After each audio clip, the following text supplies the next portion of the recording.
আমি মনে করি আমাদের দেশে যারা বিত্তবান আছে, এখন তো টাকা পয়সার কারোর অভাব খুব কম, মানে কিছু লোকের তো বেশ টাকা পয়সা হয়ে গেছে।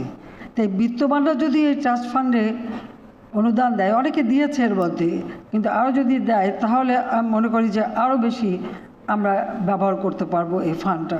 তবে আমি আমাদের ট্রাস্টের থেকে, বঙ্গবন্ধু মেমোরিয়াল ট্রাস্টের থেকে এই ফান্ডে আমি অন্তত 2 কোটি টাকা আমরা অনুদান দেব, এটা আমি কথা দিয়ে যাচ্ছি। যদি আমার বোর্ড মিটিংয়ে এটা আলোচনা করতে হবে, আমি আমার ছোটো বোন রেহানার সাথে আলোচনা করেই এটা আমরা দিয়ে দেব। কারণ আমরা নিজেরও বৃত্তি দিচ্ছি, কিন্তু আমি মনে করি যে এখানে দিতে পারলে সেটা আমাদের একটা আত্মতৃপ্তি হবে যে এই ফান্ডটা, এই ট্রাস্টটা তো আমি আমার বাবার নামেই আমরা করেছি।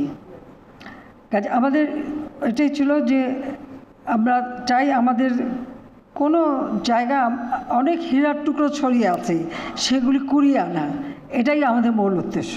এখন জন্ম সনদ দিয়ে খোলো বিকাশ স্টুডেন্ট অ্যাকাউন্ট, নিজের বিকাশ নিজে কর। এবং সেই জন্যই এই ট্রাস্ট ফান্ডের মাধ্যমে আমরা সাহায্য দিয়ে যাচ্ছি।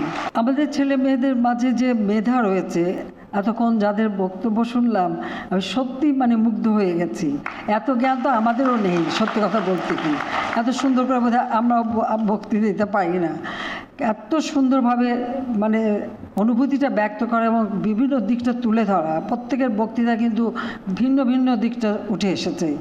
আমি এই কথাগুলি শোনার পরে সত্যি কথা বলতে কি আমি খুব এখন স্বস্তি অনুভব করছি, এই কারণে যে আগামী দিনের বাংলাদেশ, এই বাংলাদেশ এগিয়ে চলার বাংলাদেশ, বদলে যাওয়া বাংলাদেশ,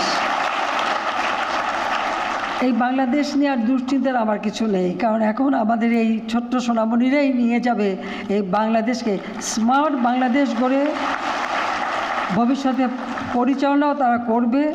এবং যে শিল্প খাতে যে পরিবর্তনটা এসে যাচ্ছে, চতুর্থ শিল্প বিপ্লব, তার উপযুক্ত দক্ষ কারিগর অর্থাৎ স্মার্ট সিটিজেন হিসেবে গড়ে উঠবে আমাদের এই আজকের ছেলেমেয়েরা, এটাই আমি বিশ্বাস করি।